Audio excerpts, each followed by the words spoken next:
के आगाह कंदासीं। सिंध जो वज़ीर आला केरु थींदो? सैयद मुराद अली शाह सिंध जी वॾी वज़ारत लाइ मज़बूत उम्मीदवार।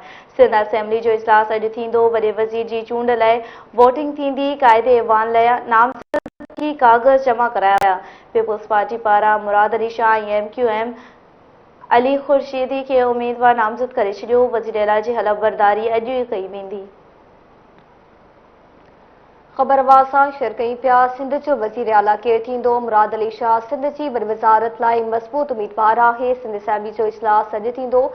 वॾे वज़ीर जी चूंड लाइ वोटिंग थींदी।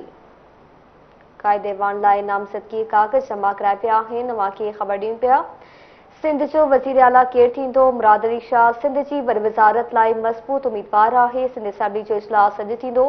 वॾे वज़ीर जी चूंड लाइ वोटिंग थींदी।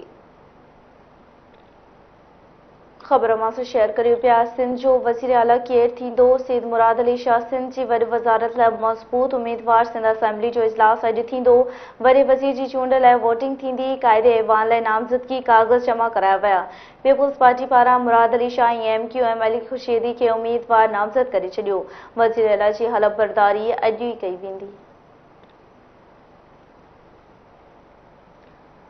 सिंध जो वज़ीर आला केरु थींदो? मुराद अली शाह सिंध जी वॾी वज़ारत लाइ मज़बूत उम्मीदवार आहे। सिंध असेंबली जो इजलास अॼु थींदो। वॾे वज़ीर जी चूंड लाइ वोटिंग थींदी।